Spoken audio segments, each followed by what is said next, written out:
وَإِذْ قَالَ رَبُّكَ لِلْمَلَائِكَةِ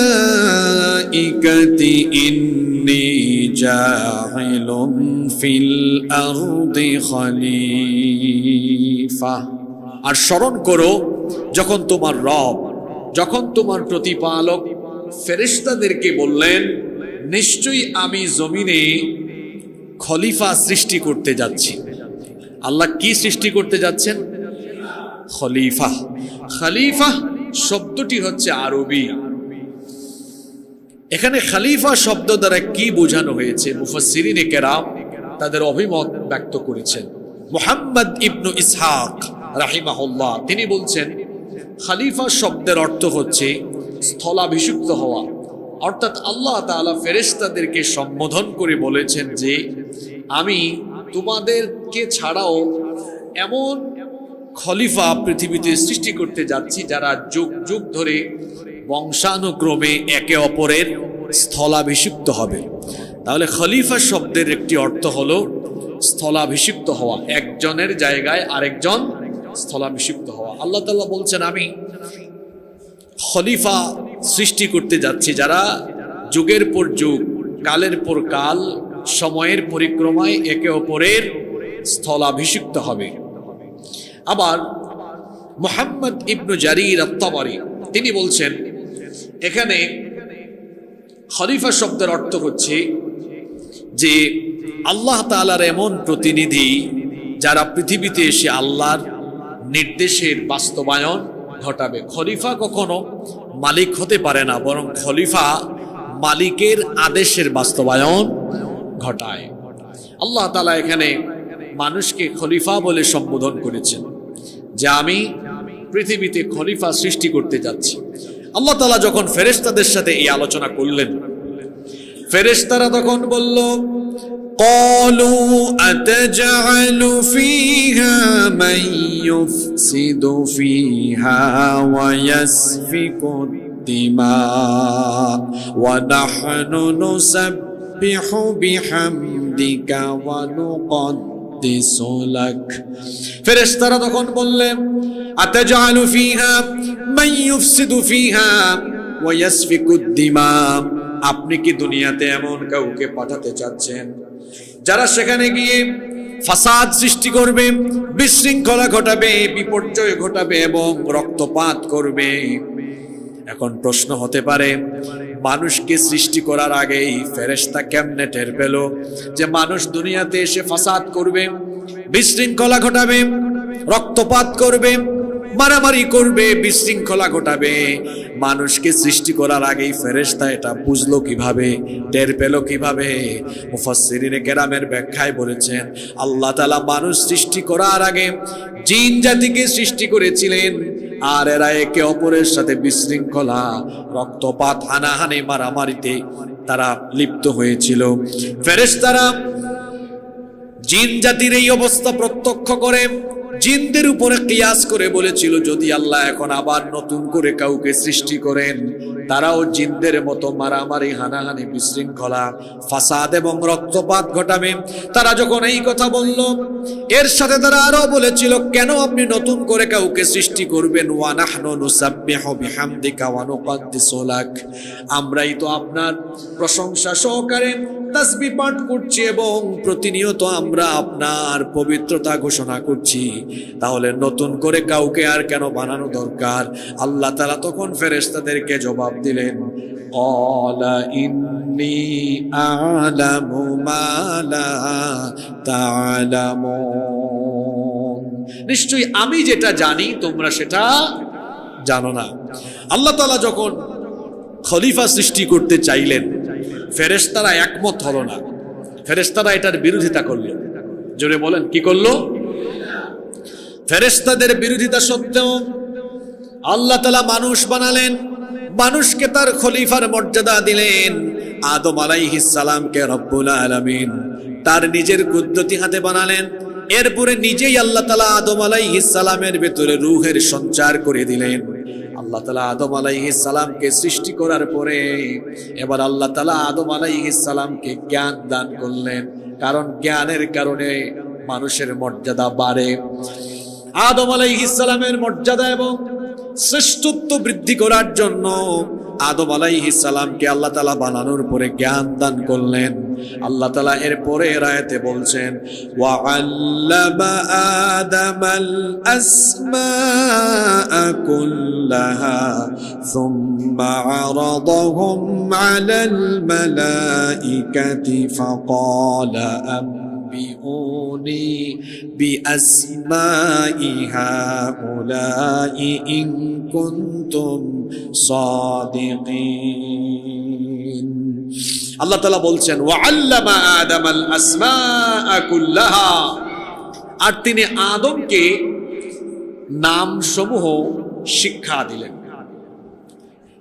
নামসমূহ বলতে কিসের নাম? কাতাদা রাহিমাহুল্লাহ বলছেন, যা কিছু আছে দুনিয়ার সব জিনিসের নাম আল্লাহ তাআলা আদম আলাইহিস সালামকে শিক্ষা দিলেন। সুবহানাল্লাহ। মানুষের সাথে ফেরেশতাদের ব্যতিক্রম হলো এই জায়গায়, ফেরেশতা শুধু তার ডিপার্টমেন্টের জ্ঞান যেটা দরকার ওই জ্ঞানের বাইরে তার কোনো জ্ঞান নাই, কিন্তু মানুষকে আল্লাহ তাআলা বহুবিধ বা নানামুখী জ্ঞান দান করেছেন। সুবহানাল্লাহ। আল্লাহ তাআলা আদম আলাইহিস সালামকে সব জিনিসের নাম শিক্ষা দিলেন।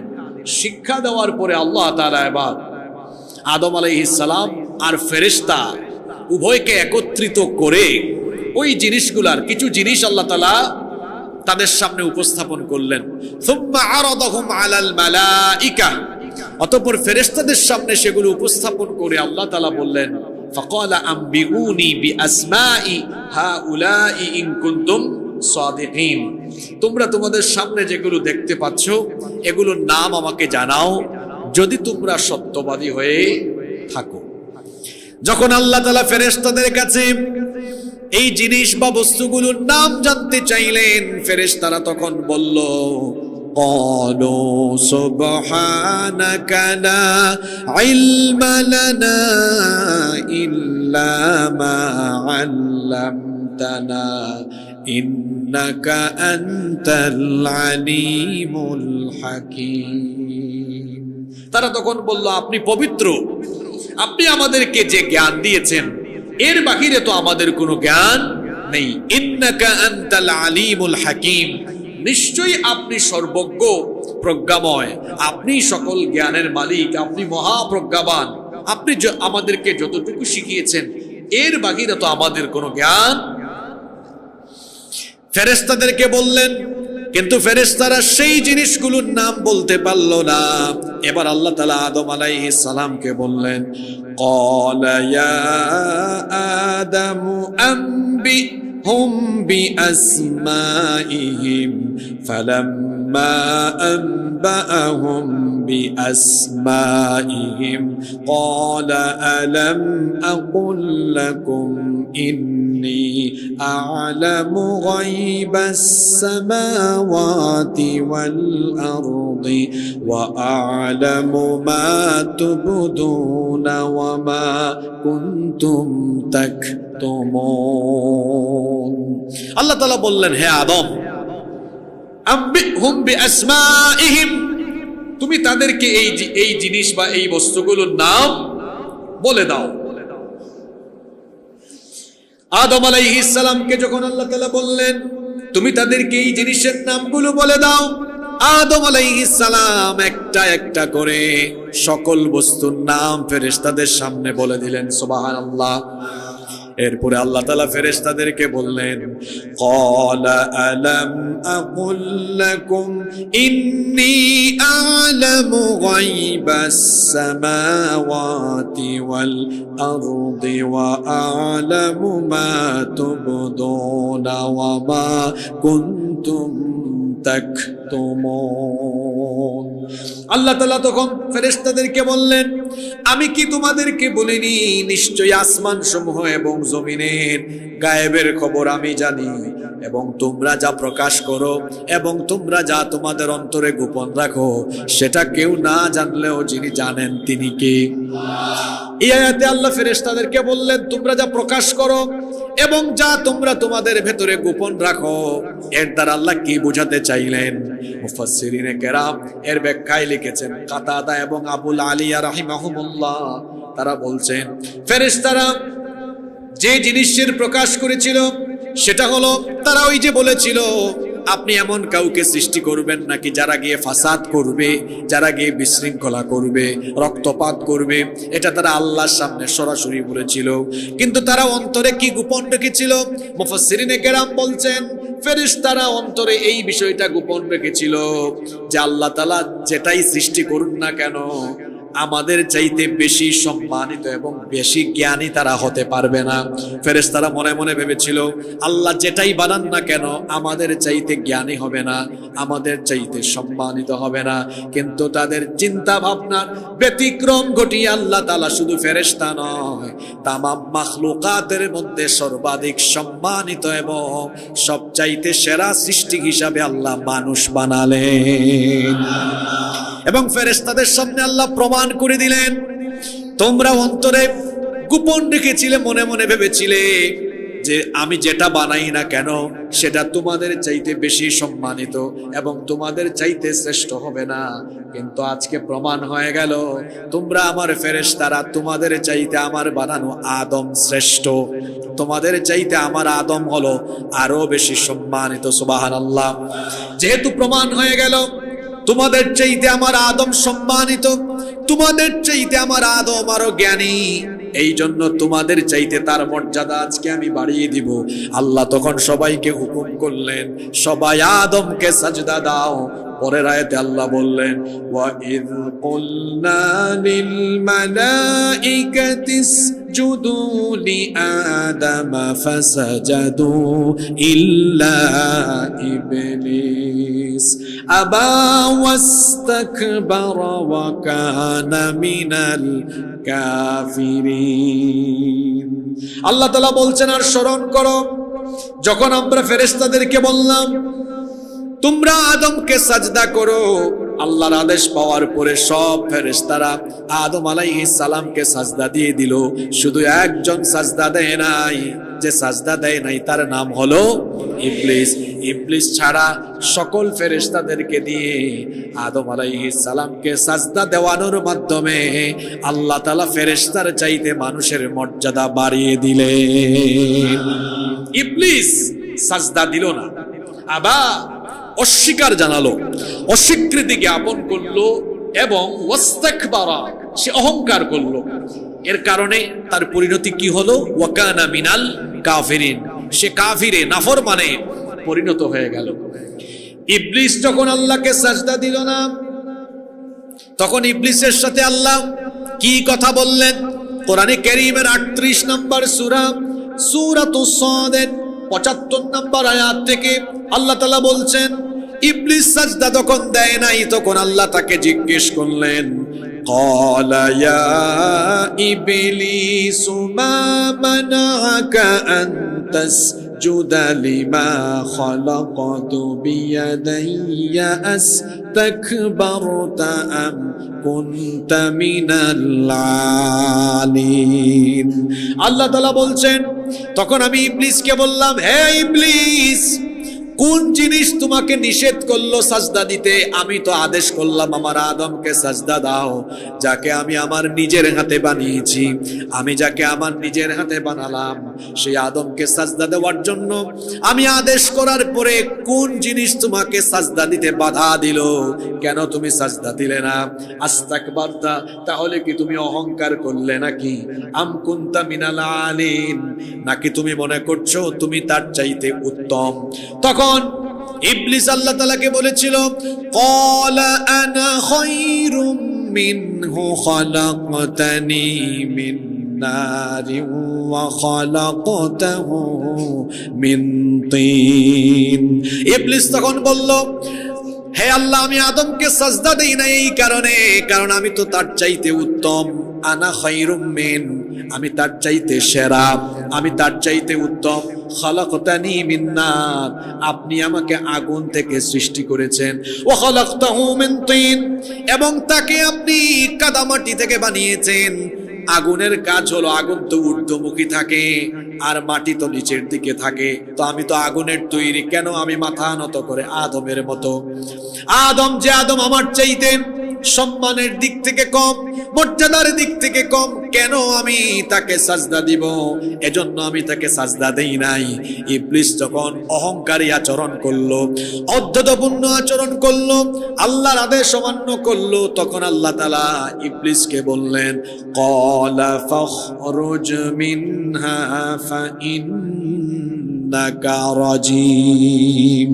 আমরা বলি না আউযু বিল্লাহি মিনাশ শাইতানির, এখানে আল্লাহ বলছেন ফাখরুজ মিনহা, তুমি এখান থেকে বের হও। কেন? ফাইন্নাকা রাজিম, ফাইন্নাকা রাজিম, কারণ তুমি হচ্ছ অভিশপ্ত, তুমি আজকে থেকে বিতাড়িত। ফাইন্নাকা রাজিম, নিশ্চয়ই তুমি বিতাড়িত, এখান থেকে বের হও, জান্নাত থেকে তুমি বের হয়ে যাও। ইবলিসকে আল্লাহ জান্নাত থেকে বিতাড়িত করে দিলেন। শুধু বিতাড়িতই করলেন না, সাথে আল্লাহ কি করলেন শোনেন। আল্লাহ বললেন, ওয়া ইন্না আলাইকা লা'নাতি ইলা ইয়াউমিদ্দিন। আল্লাহ তাআলা বললেন শুধু তাই নয়, ওয়া ইন্না আলাইকা লা'নাতি ইলা ইয়াউমিদ্দিন, বিচারের দিবস পর্যন্ত তোর উপরে আমার লানত। প্রথমে আল্লাহ তাকে বিতাড়িত করলেন, মারদুদ করলেন, এরপরে আল্লাহ তাআলা তাকে লানত দিলেন। তাহলে বলেন তো ইবলিস আল্লাহকে সাজদা দেয় নাই কয়টা? জোরে বলেন। একটা সাজদা না দেওয়ার কারণে তার কতটা ক্ষতি হলো দেখেন। এক নম্বরে সে হলো আবা, আল্লাহর আদেশ অস্বীকারী, আল্লাহর আদেশ অমান্যকারী। দুই নম্বর ওয়াস্তাকবারা, সে হলো অহংকারী। তিন নম্বরে সে হয়েছে মালউন, অভিশপ্ত। চার নম্বরে সে হয়েছে মারদুদ, সে হয়েছে জান্নাত থেকে বিতাড়িত, সে হয়েছে রাজিম। পাঁচ নম্বরে তার চূড়ান্ত গন্তব্য জাহান্নাম। এক সাজদা না দেওয়ার ক্ষতি হইল কয়টা? জোরে বলেন কয়টা? আর আপনার তো 24 ঘন্টার মধ্যে 5 ওয়াক্ত নামাজের এতগুলো সাজদা দেয়, এরপরে ইমান আলী বলে, ফজর আলী বলে, জোহর আলী বলে আমার ইমান ঠিক আছে। ফজর আলীর ফজর নাই, জোহর আলীর জোহর নাই, ইমান আলীর ইমান নাই। এতগুলা সাজদা তার বাদ পড়লো, 5 ওয়াক্ত কত সাজদা চলে গেল। জান্নাতের আশা করে বসে আছে। ইবলিস একটা সাজদা না দিয়ে যদি বড় বড় 5টা ক্ষতির সম্মুখীন হতে পারে, ইবলিসের অনুসরণ করে যে ব্যক্তি প্রতিদিন এইভাবে সাজদা ছাড়তে ছাড়তে বেনামাজি হয়ে যায়, তার জন্য ইবলিসের চাইতে আরো কঠিন পরিণতি আছে। তাহলে সাজদা নামাজ বাদ দিবেন? জোরে বলেন বাদ দিবেন? আল্লাহ বললেন তুই বের হ জান্নাত থেকে। তারে আল্লাহ এভাবে জান্নাত থেকে এত অপমানের সাথে বের করে দিয়েছেন কেন? কি দেয় নাই? যদি বলেন। আর আপনি আশা করে বসে আছেন গো নামাজ ছাইরা দিয়ে আমি জান্নাতের একদম মানে জান্নাতের একদম চমৎকার জায়গায় চলে যাবে। এক সাজদা না দিয়ে তাকে আল্লাহ দূর দূর করে জান্নাত থেকে বের করে দিয়েছেন।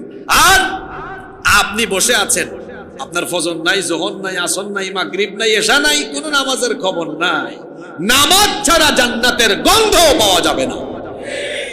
জান্নাতের গন্ধ পাওয়া, জুমার দিনে তো জায়গা হয় না, ঠেলা ঠেলি। আসরের নামাজে আর মানুষ পাওয়া যায় না। এই হচ্ছে আমার দেশে মুসলমানদের অবস্থা। ফজর নাই, যোহর নাই, অনেক মানুষের নাম আছে না জোহর আলী, জোহরের নামাজ পড়ে না। এরকম হওয়া যাবে না। 5 ওয়াক্তের নামাজ হচ্ছে সবচাইতে বড় আমল। আল্লাহ তাআলা আমাদেরকে নামাজি বানিয়ে দাও। ইবলিসকে আল্লাহ তাআলা যখন জান্নাত থেকে বের করে দিচ্ছেন, তখন সে আল্লাহর কাছে সুযোগ চাইল। সে আল্লাহকে তখন বলল, ক্বালা আনযিরনি ইলা ইয়াউমি ইউবাসুন, আমাকে পুনরুত্থান দিবস পর্যন্ত সুযোগ দাও। এই সুযোগ যখন সে চাইল, আল্লাহ তাআলা বললেন, ক্বালা ফাইন্নাকা মিনাল মুনযারিনা ইলা ইয়াউমিল ওয়াক্তিল মালুম। ঠিক আছে, তোর এই দাবি পূরণ করলাম। আমি তোকে ইলা ইয়াউমিল ওয়াক্তিল মালুম, নির্দিষ্ট সময় পর্যন্ত, কিয়ামত পর্যন্ত আমি তোকে অবকাশ দিলাম, সুযোগ দিলাম। সুযোগ পাইয়া সে কামটা করলো কি দেখেন।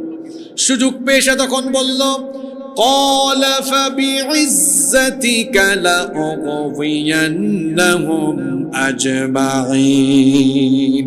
সে বলল, আল্লাহ তোমার ইজ্জতের কসম, শয়তান কি করতেছে? কসম করতেছে। কি করে? কসম করছে। ক্বালা বিইজ্জাতিকা, তোমার ইজ্জতের কসম করে বলছি যে আদমের কারণে তুমি আজকে আমাকে অপমানিত করে জান্নাত থেকে বের করে দিয়েছো। এই আদম আর তার তামাম বংশধরদেরকে লা উগওয়িয়ান্নাহুম আজমাইন, সবাইকে গুমরাহ বানানো, পথভ্রষ্ট বানানো, জাহান্নামী বানানো, এটাই হবে আমার ভিশন, এটাই হবে আমার মিশন। কিভাবে আমি তাদেরকে প্রতারিত করব সেটাও সে বলল। কোরআনে কারীমের 7 নম্বর সূরা সূরাতুল আরাফের 16 নম্বর আয়াত থেকে আল্লাহ বলছেন, ইবলিস তখন বলল, সে ওয়াদা করলো, কেমনে আমি তাদেরকে প্রতারিত করব?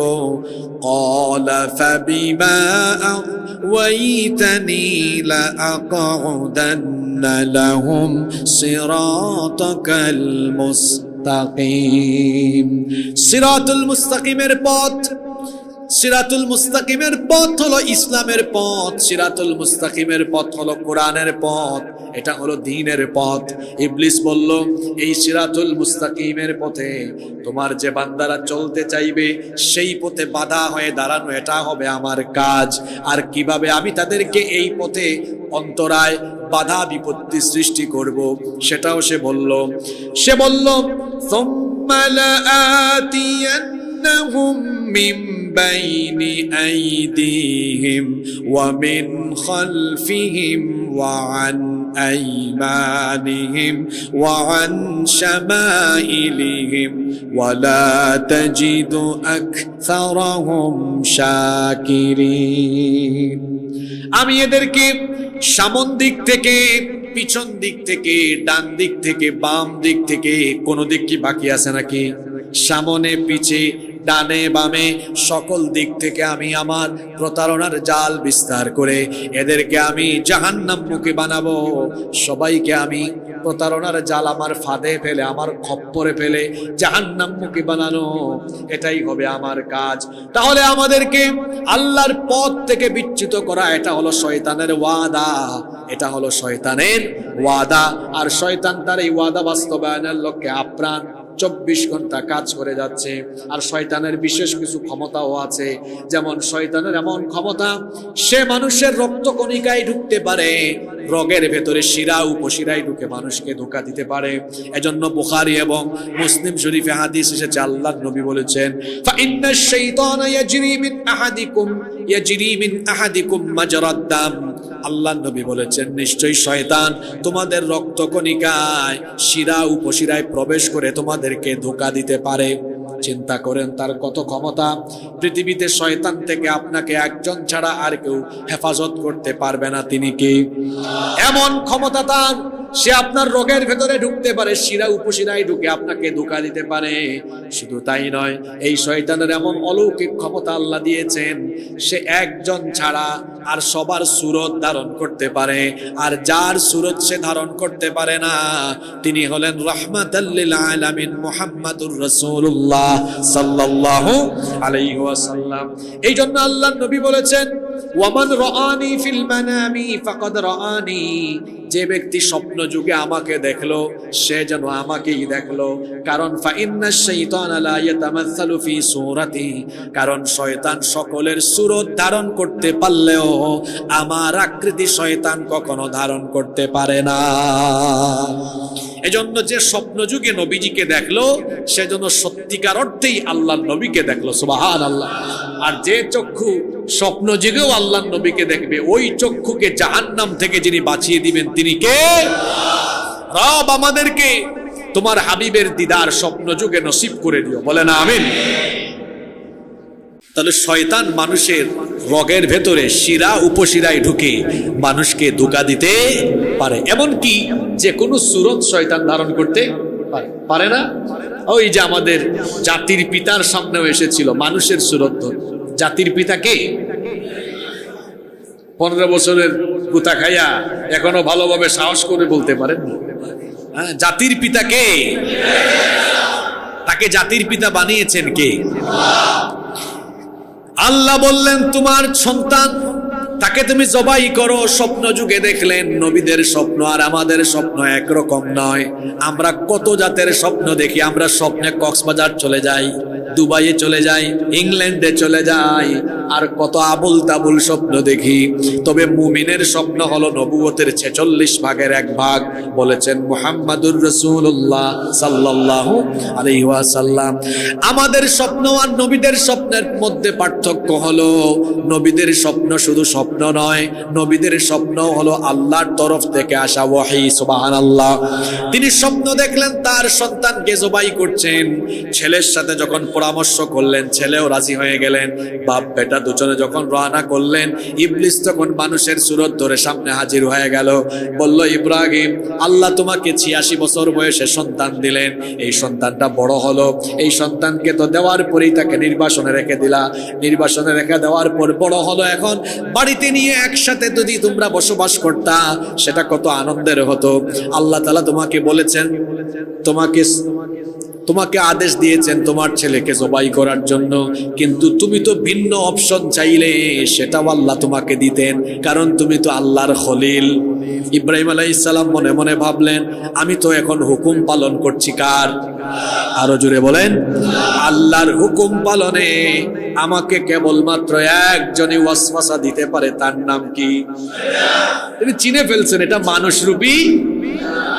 তিনি তখন হাতের মধ্যে পাথর নিলেন, পাথর নিয়ে তারপরে তিনি শয়তানকে পাথর নিক্ষেপ করলেন। 3 বার 3টা জায়গায় শয়তান তাকে এভাবে ধোঁকা দেওয়ার চেষ্টা করেছে, কিন্তু 3বারই 3 জায়গায় তিনি পাথর মেরেছেন। আর জাতির পিতার এই কাজ আল্লাহর এত ভালো লাগলো, কিয়ামত পর্যন্ত জাতির পিতার সন্তানরা যেন জাতির পিতার সেই স্মৃতি ধারণ করে লালন করে শয়তানকে ঠিক ওই জায়গাগুলোতে পাথর নিক্ষেপ করে। সেজন্য হজের কার্যক্রমে জামরাতে পাথর নিক্ষেপ আল্লাহ বাধ্যতামূলক করে দিয়েছে। জাতির পিতাকেও ধোঁকা দিয়েছে, জাতির মাতাকেও আবার ধোঁকা দিতে চেয়েছে। ওই দিকে গিয়ে হাজেরা আলাইহিস সালামকে বলছে, কামটা করেছে কি তোমার স্বামী জানো? কই, কি হয়েছে? তোমার স্বামী তোমার ছেলেকে জবাই করতে নিয়ে যাচ্ছে। তিনি বললেন, বাপ কি পারে কখনো ছেলেকে জবাই করে ফেলতে? কয়, পারে তো। তিনি বললেন, কেমনে পারে? বললেন, তোমার স্বামী তোমার আল্লাহর হুকুমে তোমার ছেলেকে জবাই করতে নিয়ে যাচ্ছে। হাজেরা তখন বললেন, তুই তো ভালো কেউ না রে, তুই কি বললি? তোমার স্বামী তোমার আল্লাহ, তো তোর আল্লাহ না? আর আল্লাহর হুকুমে যদি আমার স্বামী নিয়েই যায়, তো আমার স্বামী তো আল্লাহর হুকুম পালন করতে যাচ্ছে, তোরে তো জ্বলে কেন? আল্লাহর হুকুম পালনে যার জ্বলে তার নাম। তিনিও মারলেন কি? পাথর। তিনিও মারলেন। বললেন, শোন ইবলিস, যদি আমার স্বামী আমার আল্লাহর হুকুম মতো আমার ইসমাইলকে নিয়ে জবাইও করে, এটা তো আমার একটা ইসমাইল, আরো যদি কয়েকটা ইসমাইল থাকতো, আল্লাহ যদি হুকুম করতেন সবগুলা ইসমাইলকে আমি আল্লাহর পথে জবাই করে দিতাম। সুবহানাল্লাহ। এই ঘটনাগুলো এখানে টেনে নিয়ে আসলাম কেন? তাহলে শয়তান যে বিভিন্ন সময় বিভিন্ন সুরত ধারণ করতে পারে এটা বোঝাতে চাইলাম। শয়তানের এই ক্ষমতা আছে, সে যে কোনো সুরত ধারণ করতে। আমি ফজরের নামাজে গুড়ি গুড়ি বৃষ্টি হচ্ছে, মানুষের সুরত ধরে কেউ এসে দরজার সামনে বলতে পারে, ভাই আজকে রাস্তায় খুব কাদা, বৃষ্টি, প্রতিদিন তো যান, যাওয়ার দরকার নাই, শুইয়া থাকেন। বুঝবেন এটা ভালো কেউ না। এটা কে? শয়তান শুধু জিনের মধ্যে থেকে না তো, আল্লাযী ইউওয়াসওয়িসু ফি সুদুরিন নাস মিনাল জিন্নাতি।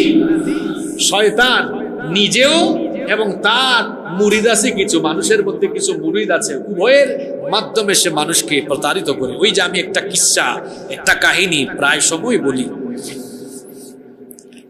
মানুষ যখন রাতের বেলা ঘুমায়, এটা তো হাদিস, শয়তান ঘাড়ের পিছনে কয়টা গিরা লাগায়? 3টা গিরা লাগায়। প্রতিটি গিরায় সেই মন্ত্র পড়ে ফু দেয়, আলাইকা লাইলুন তাওয়িল ফারকুদ, রাত অনেক লম্বা, তুমি আরাম করে ঘুমাও।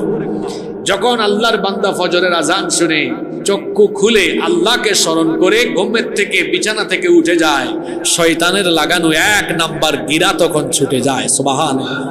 এরপরে আল্লাহর বান্দা যখন উঠে, শয়তান চেষ্টা করে ঘুমাও, খুব আরাম, শীতকাল হোক, বর্ষাকাল হোক আর গ্রীষ্মকাল হোক, ফজরের টাইমটা এমন টাইম, এই টাইমে খুব আরামের ঘুম আসে। এই জন্য যে কোনো সময় শয়তান এই সময়টাতে আপনাকে ধোঁকা দেওয়ার চেষ্টা করে, হোক বর্ষাকাল, হোক শীতকাল, হোক গ্রীষ্মকাল। শয়তান বলে ঘুমাও ঘুমাও, উঠিও না। আল্লাহর বান্দা যখন উঠে যায়, শয়তানের লাগানো 1 নাম্বার গিরা ছুটে, শয়তান তখন খুশি হয় না বেজার হয়? যখন আল্লাহর বান্দা ওযু করে ফেলে, শয়তানের লাগানো 2 নাম্বার গিরাটাও ছুটে যায়। যখন নামাজে দাঁড়িয়ে যায়, 3 নাম্বার গিরাটাও ছুটে যায়। তো শয়তান যখন দেখে কোনো মানুষ নামাজে দাঁড়িয়ে যাচ্ছে, নামাজের জন্য প্রস্তুতি নিয়ে ফেলতেছে, শয়তান চেষ্টা করে এই মানুষটাকে আমি জামাত থেকে দূরে রাখতে পারি কিনা। কারণ জামাতে নামাজ আদায়ে সওয়াব হলো কত গুণ বেশি। মনে করেন ফজরের নামাজ আপনি একা একা 27 বার পড়লে যে সওয়াব, জামাতে এসে একবার করলে সেই সওয়াব। সুবহানাল্লাহ। ফজরের নামাজ 27 বার পড়া দেখেন কত সময় লাগবে, কত সময় লাগবে। কিন্তু এত সময় আপনার এখানে দেওয়ার দরকার নাই, ফজরের জামাতে শামিল হয়ে যান, তাহলে 27 গুণ বেশি সওয়াব পেয়ে যাবেন। সুবহানাল্লাহ। কোনো মানুষ যখন জামাতের জন্য যায়, তখনও শয়তান কিন্তু চেষ্টা করে জামাত থেকে তাকে দূরে রাখা যায় কিনা। ওই যে কিচ্ছার কথা বললাম, এক লোক বর্ষাকালে ফজরের সময় গুড়ি গুড়ি বৃষ্টি হচ্ছে, শয়তান 3টা গিরা দেওয়ার পরে যখন তাকে ফিরাইতে পারতেছে না, দেখতেছে এই লোক জামাতে চলেই যাবে, ধরছে মানুষের সুরত। কিসের সুরত? মানুষের সুরত ধরে দরজার সামনে দাঁড়িয়ে গেল ফজরের সময়। এই লোক দরজা খুলে বের হয়েছে, দেখলো একজনকে সামনে। কয় ভাই আপনি কে? মানুষের সুরত ধরে সে বলতেছে আমি আপনার কল্যাণকামী, আমি আপনার শুভাকাঙ্ক্ষী। আচ্ছা তাই তো, কি চান? রাস্তায় কাদা হয়ে গেছে, বৃষ্টি, আপনি আমার কাঁধের উপর উঠেন, আপনার মসজিদে দিয়ে আসি। শয়তানের এমন কি হলো যে তার কাঁধের উপরে তুলেও সে নামাজে জামাতে দিতে চায়? কারণ হলো যখন দেখতেছে এই লোকটা জামাতে চলেই যাবে, তো হাদিসে এসেছে কোন ব্যক্তি যখন মসজিদের উদ্দেশ্যে হাঁটা আরম্ভ করে, তার প্রতিটা পদক্ষেপে, প্রতিটা কদমে কদমে ফেরেশতা আমলনামায় নেকি লিখতে থাকে। সুবহানাল্লাহ।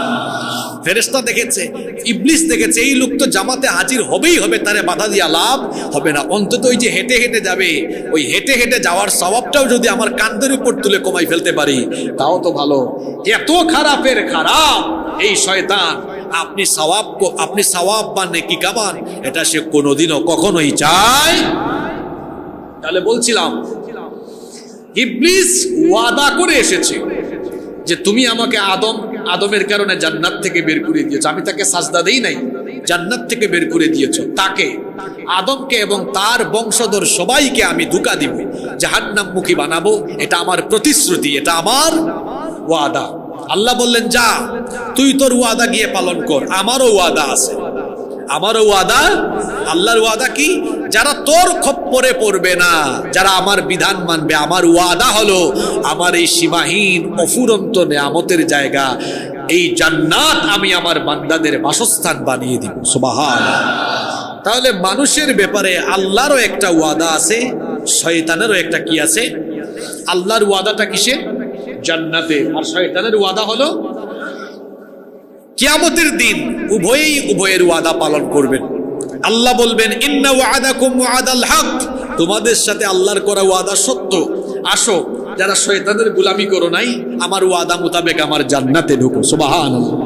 আর শয়তান যে ওয়াদা করেছে তারও ওয়াদা সে পূরণ করবে, সেও তার ওয়াদা মোতাবেক তার গোলামদেরকে, তার মুরিদদেরকে, তার অনুসারীদেরকে জাহান্নামে নিয়ে যাবে। সেও জাহান্নামে, তার অনুসারীরাও জাহান্নামে। আমরা গোলাম হব কার? শয়তানের খপ্পরে পড়া যাবে। ইবলিসকে রব্বুল আলামিন জান্নাত থেকে বের করে দিলেন। জান্নাত থেকে বের করে দেওয়ার পরে আল্লাহ তাআলা আদম আলাইহিস সালামের প্রতি মনোনিবেশ করলেন। আদম আলাইহিস সালাম তখনও একাকিত্ব অনুভব করছেন, একা একা তার ভালো লাগে না। আল্লাহ তাআলা তার একাকিত্ব দূর করার জন্য এবার তার জন্য একজন সাথী তিনি বানালেন। আদম আলাইহিস সালামের তন্দ্রাচ্ছন্ন ভাব চলে আসলো, আল্লাহ তার মধ্যে তন্দ্রা ঝিমানোর ভাব দিয়ে দিলেন।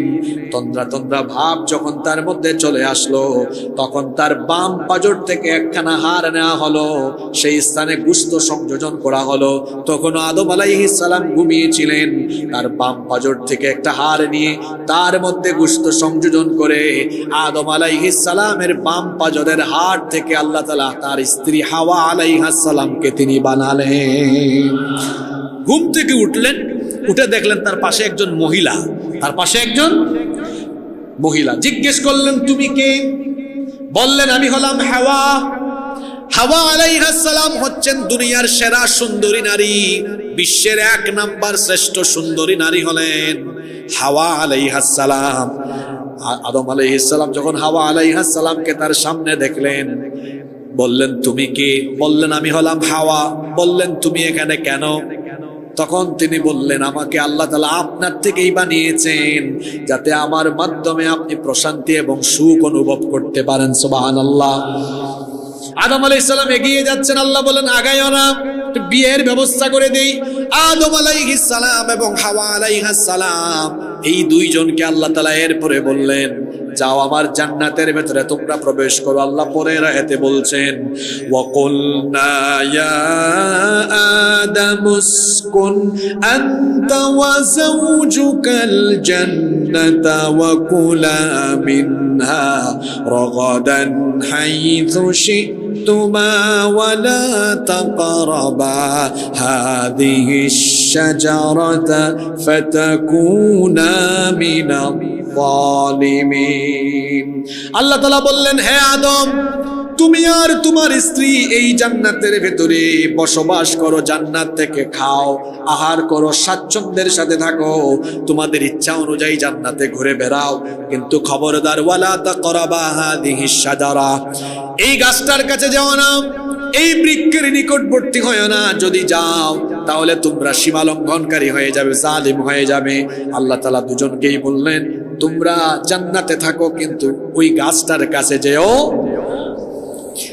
আদম হাওয়া দুজনেই জান্নাতে, ওইদিকে ইবলিস জান্নাত থেকে বিতাড়িত। সে ওয়াদা করেছে মানুষকে সে ধোঁকা দিবেই দিবে, এটা তার ওয়াদা।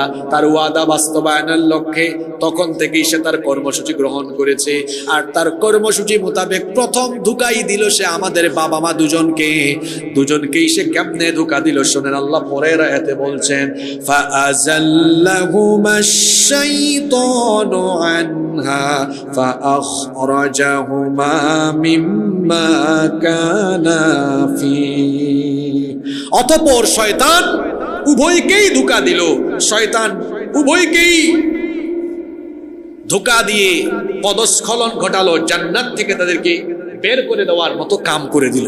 কিভাবে সে করলো শোনেন। আল্লাহ সূরা আরাফ, কোরআনে কারীমের 7 নম্বর সূরা, সূরা আরাফের 20 নম্বর আয়াত থেকে বলছেন, আল্লাহ যখন তাদেরকে বললেন এই গাছের কাছে যাও না, ইবলিস এবার বাবা আদম আলাইহিস সালাম আর মা হাওয়া আলাইহিস সালাম দুইজনকে বলল وقال ما نهاكما ربكما عن هذه الشجرة إلا أن تكونا ملكين أو تكونا من الخالدين। আমি কি তোমাদেরকে বলে দিব না কেন তোমাদের রব তোমাদেরকে এই গাছের কাছে যেতে নিষেধ করেছেন? এর কারণ হলো তোমরা যদি এই গাছের কাছে যাও, এই গাছের ফল খাও, তাহলে তোমরা দুজনেই মানুষ থেকে ফেরেশতা হয়ে যাবে, অথবা তোমরা জান্নাতে চিরদিনের জন্য থাকবে, জান্নাত থেকে আর বের হবে না। কি জাতের ধোঁকাটা দিল? এই ধোঁকা দিয়ে আমাদের বাবা মা দুজনকেই সে বলল ওয়াকাসামাহুমা ইন্নী লাকুমা লামিনান নাসিহিন। কসম করে বলছি, দেখেন বারবার শপথ করে। এই জন্য বেশি বেশি কসম করার ব্যাপারে হাদিসে নিষেধাজ্ঞা আছে, কারণ অতিমাত্রায় কসম করা এটা শয়তানের কাজ। কার কাজ? বারবার কসম করা।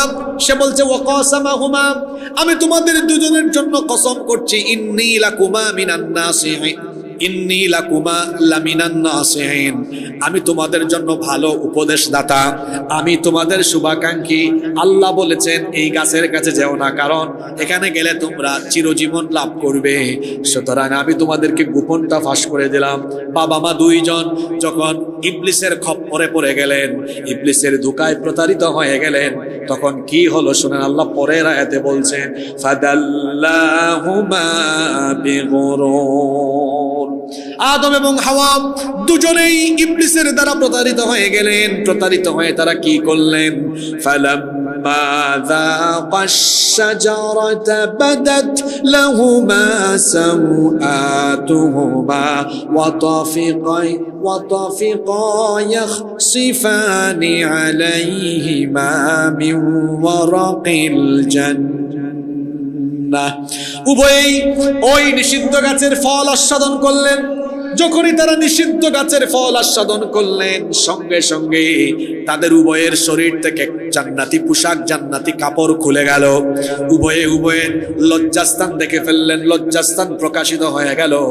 এর আগে কখনোই লজ্জাস্থান কেউ দেখে? এই নিষিদ্ধ গাছের ফল ভক্ষণ করার কারণে উভয়ের লজ্জাস্থান থেকে কাপড় সরে গেল, জান্নাতের পোশাক খুলে গেল।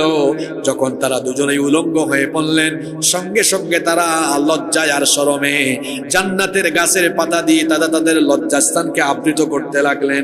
যখন তারা লজ্জায় পড়ে গিয়ে তাদের লজ্জাস্থানকে জান্নাতি গাছের পাতা দ্বারা আচ্ছাদিত করতে লাগলেন, তখন আল্লাহ তাদের উভয়কে বললেন, ওয়ানাদাহুমা রব্বুহুমা আলাম আনহাকুমা আন তিলকুমাশ শাজারাতি ওয়া আকুল লাকুমা ইন্নাশ শাইতানা লাকুমা আদুউম মুবিন। আল্লাহ দুজনকেই বললেন, আমি কি তোমাদেরকে এই গাছের ব্যাপারে সতর্ক করি নাই, নিষেধ করি নাই? এরপরেও তোমরা কেন সেখানে ইবলিসের ধোঁকায় পড়ে গেলে? আমি কি তোমাদেরকে বলি নাই এই ইবলিস হলো তোমাদের প্রকাশ্য দুশমন? তার খপ্পরে পড়ো না। তার খপ্পরে পড়ার কারণে তোমরা আজ আমার নিষেধ, আমার আদেশ অমান্য করলে। সুতরাং তোমাদের ব্যাপারে এখন আমার আদেশ হলো, আমার জান্নাতে থাকতে পারবে না। ইবলিস বলেছে এই গাছের ফল খেলে তোমরা নাকি জান্নাতে চিরকাল থাকবে। এটা ছিল ধোঁকা, বরং এখন ঘটবে তার উল্টাটা। এই গাছের ফল খাওয়ার কারণে এখন আমার আদেশ হলো, ওয়াকুলনা বিতু বা'দুকুম লিবা'দিন আদুম ওয়ালাকুম ফিল আরদি মুস্তাকাররুম ওয়া মাতাউন ইলা হিন। এখন তোমরা জান্নাত থেকে নামো। ইবলিস বলেছে জান্নাতে থাকবা, এখন ঘটবে উল্টাটা, তোমরা জান্নাত থেকে নেমে যাও। এখন থেকে তোমরা উভয়ের শত্রু। অর্থাৎ মানুষ হলো ইবলিসের শত্রু, আর ইবলিস হলো মানুষের শত্রু। কেউ কারো বন্ধু হতে পারে? আল্লাহ বললেন, তোমাদেরকে আমি এই জান্নাত থেকে বের করে দিলাম, দুনিয়ায় চলে যাও। সেখানে তোমরা ক্ষণস্থায়ী জীবনে, ক্ষণস্থায়ী আবাসস্থলে কিছুদিন তোমরা থাকবে। আল্লাহ তাআলার আদেশ যখন বাবা আদম এবং মা হাওয়া দুজনেই অমান্য করলেন, তখন তারা অনুতপ্ত হয়ে গেলেন, লজ্জায় পড়ে গেলেন।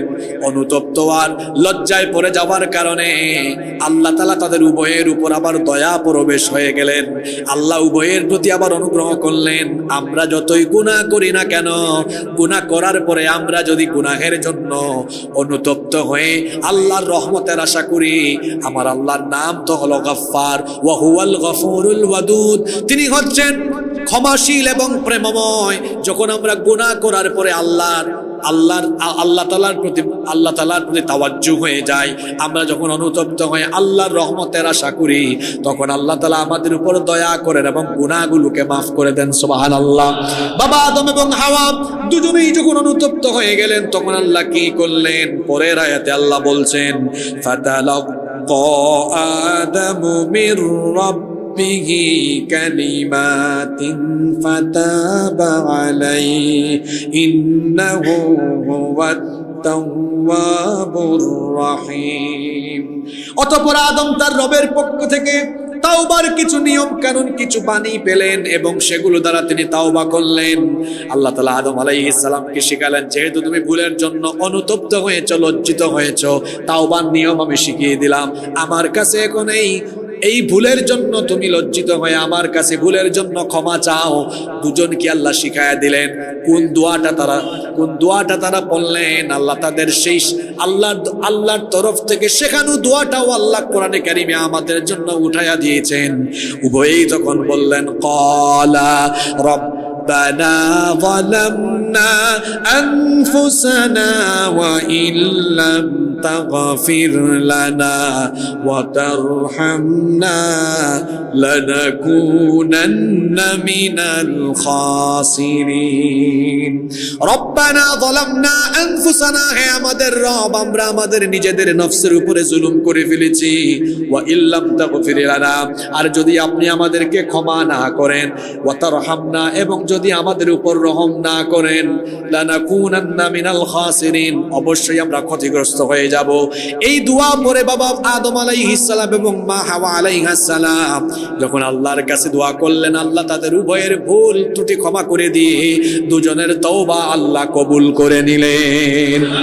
কিন্তু তওবা কবুল করলেও আল্লাহ তাদেরকে জান্নাতে রাখলেন না। আল্লাহ তাদেরকে বললেন, ক্বালা বিতু বা'দুকুম লিবা'দিন আদুও্যু ওয়া লাকুম ফিল আরদি মুস্তাকাররুন ওয়া মাতাউন ইলা হিন। আল্লাহ বললেন, তওবা কবুল করলেও আমি জান্নাতে রাখবো না, জান্নাত থেকে নেমে যাও। মনে রাখবে, তোমরা উভয়ে উভয়ের দুশমন। শয়তান তোমাদের দুশমন আর তোমরা শয়তানের দুশমন। দুনিয়াতে যাও, সেখানে ভোগ্য সামগ্রী আর ক্ষণস্থায়ী জীবনে তোমরা গিয়ে বসবাস করো। আর সেই দুনিয়ার জীবনটা হলো এমন, সেখানেও তোমরা থাকবে না। ক্বালা ফিহা তাহইয়াউনা ওয়া ফিহা তামুতুনা ওয়া মিনহা তুখরাজুন। সেখানে গিয়ে কিছুদিন তোমরা থাকবে, হায়াত ফুরিয়ে যাবে। ওয়া ফিহা তামুতুন, সেখানে তোমরা মারা যাবে। এরপরে আমার ইসরাফিল সিংহায় ফুৎকার মারবে। ওয়া মিনহা তুখরাজুন, সেখান থেকে তোমাদেরকে বের করা হবে। এরপরে আল্লাহ বলছেন, দুনিয়াতে যাও, কুলনা হাবিতু মিনহা জামিআ, সকলেই তোমরা নেমে যাও, দুনিয়াতে যাও। দুনিয়াতে আল্লাহ তাআলা আদম এবং হাওয়া উভয়কে পাঠিয়ে দিলেন। আদম আলাইহিস সালামকে আল্লাহ তাআলা ভারতে অবতরণ করালেন, হাওয়া আলাইহিস সালামকে আল্লাহ জিদ্দায় অবতরণ করালেন। দুজনকে দুই জায়গায় পাঠিয়ে দিলেন। আর আল্লাহ তাআলা দুজনকে জানালেন, শোনো, তোমাদের মাধ্যমে এই পৃথিবীতে তোমাদের যত বংশধর আসবে, দুনিয়াতে শয়তান তাদেরকেও ধোঁকা দিবে, কিন্তু শয়তানের ধোঁকা থেকে বেঁচে তারা যেন সঠিক পথে চলতে পারে, এই জন্য যুগে যুগে আমি তাদের কাছে হেদায়াত পাঠাবো। নবী রাসূলদের মাধ্যমে আমি তাদের কাছে হেদায়াত পাঠাবো। তোমাদের সন্তানরা, তোমাদের বংশধরেরা, যদি তোমাদের সন্তানরা তোমাদের বংশধরদের কাছে যাওয়া আমার সেই হেদায়াত বাণী যদি তারা মেনে নেয়, তাহলে কি হবে? আল্লাহ পরের আয়াতে বলছেন, ফা ইম্মা ইয়াতিয়ান্নাকুম মিন্নী হুদান ফামান তাবিআ হুদায়া ফালা খাউফুন আলাইহিম ওয়ালা হুম ইয়াহজানুন। যাদের কাছে আমার হেদায়াত যাবে, এই যে হেদায়াতের কিতাব, এই হেদায়াত যাদের কাছে যাবে, এর অনুসরণ যারা করবে, তাদের জন্য কোনো ভয় নাই, কোনো দুঃখ নাই। দুনিয়াতেও সফল, আখিরাতেও তারা সফল হবে। কিন্তু যারা ওয়াল্লাযীনা কাফারু ওয়া কাযযাবু বিআয়াতিনা উলাইকা আসহাবুন নারি হুম ফিহা খালিদুন। আর যারা নাফরমানি করবে, আমার আয়াত সমূহকে অস্বীকার করবে, মিথ্যা বলে প্রতিপন্ন করবে, তাদেরকে আমি জাহান্নামের আগুনের অধিবাসী বানাবো এবং সেখানে তারা চিরকাল থাকবে। আল্লাহ বললেন, যাও, তোমরা জান্নাত থেকে বের হয়ে দুনিয়ায় যাও, তোমরা এবং তোমাদের বংশধরদেরকে এই দুনিয়াতে চলার জন্য সোজা পথের সন্ধান দিব। আমার তরফ থেকে হেদায়েতের বাণী যাবে, এটার যারা অনুসরণ করবে তারা সফল হবে। আর এই কোরআনের পথ, দ্বীনের পথ থেকে যারা বিচ্যুত হবে, দুনিয়া আখিরাতে তারা ক্ষতিগ্রস্ত হয়ে যাবে। তাহলে দুনিয়াতে চলার জন্য আল্লাহ আমাদেরকে গাইডলাইন দিয়েছেন।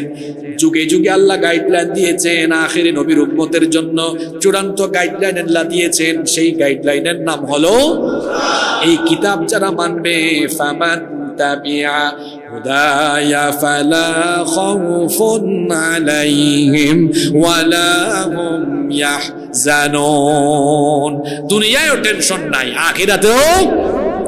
এই হলো সূরা বাকারা এর 30 থেকে 39 নম্বর আয়াত পর্যন্ত তাফসীর।